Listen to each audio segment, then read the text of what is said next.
So the air is beginning to turn chilly, winter is around the corner, and that means outdoor ice rinks are popping up all over the city.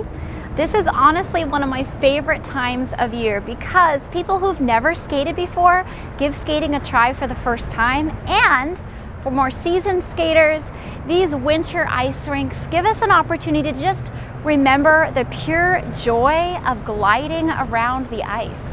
Now, my home rink, Skatetown in Roseville, California, is no exception.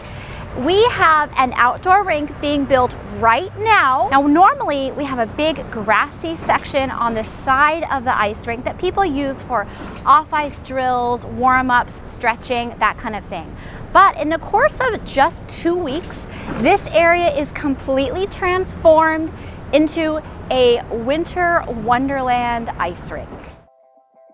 The first step of this process is to lay out these large sheets of heavy gauge plastic, which will not only protect the turf underneath from the ice, but will also create a nice clean surface to build the ice up on. Once this is done, the dasher board walls can be put into place around the rink and the ice mats can be laid down. Ice mats are these sheets of tubing that carry the coolant across the ice surface. There are 12 tubes in each mat, with 64 mats being used to complete the surface. This is quite a big job and definitely takes many hands to complete. Meanwhile, on the other side of the rink, another team continues to assemble the 35 panels of dasher walls that go around the rink.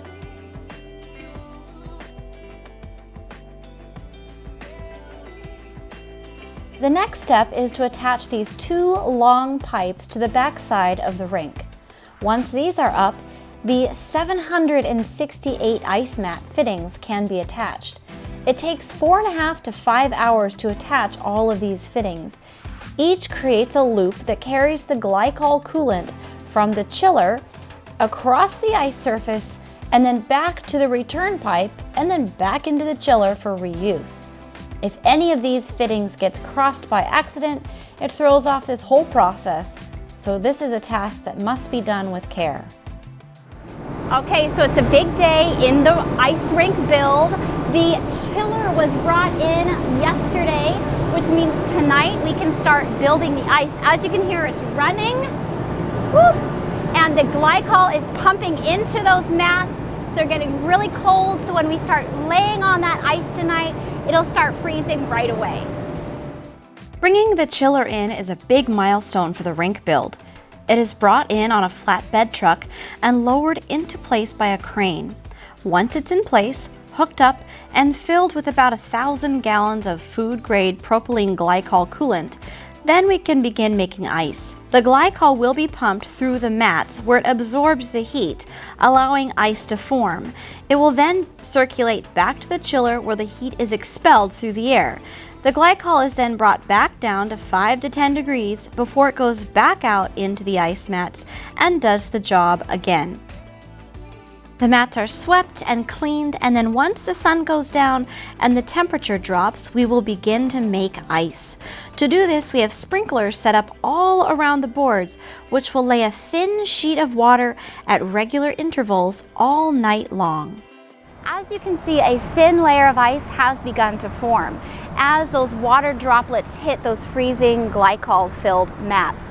This process is going to need to be done over and over again, creating thin layer after thin layer so that the ice freezes properly all the way through. I have our operations manager Keith here to fill us in on a little more info about this rink. So to build the ice once the chiller is started, to build the ice, it takes about 2 full days. We do it overnight while the sun's down, while the temperatures are cooler outside. It allows us to build ice much faster. Ideally, the ice is kept between 1.5 inches to 2 inches thick, depending on the season and if we get a lot of rain. Sometimes it's upwards of 3.5. But that's what our Zamboni's for. We can shave it down and get back where we need it to be. After the first night, the ice is still quite thin, and the mats are easily visible through the ice. Crystals are beginning to form along the U-bends, beautiful evidence of just how cold they truly are. After another night, though, the ice is really beginning to thicken. There are ice drifts, where the wind pushed the water mid-freeze, and in other areas the ice looks like crushed velvet from the morning frost. Around the rink, finishing touches are put into place, a white picket fence, and a layer that resembles snow to cover the rocks and mats. Well, this rink build is done. All we need is a quick Zamboni run to clean up this ice, and then the skaters who are waiting can come out and enjoy this fun outdoor rink. If you are anywhere near the Roseville, California area, we would love to have you come out and enjoy skating with us. And if you see me, be sure to say hello.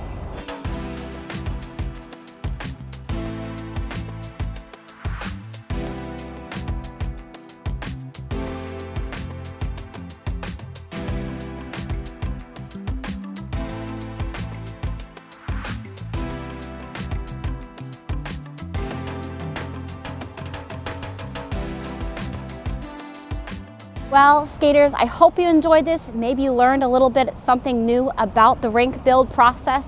If you liked it, be sure to hit that thumbs up button, and I look forward to reading all your comments in the section down below. And if you haven't done so yet, then hit that subscribe button so you can see all my videos when they come out. I'll see you next time.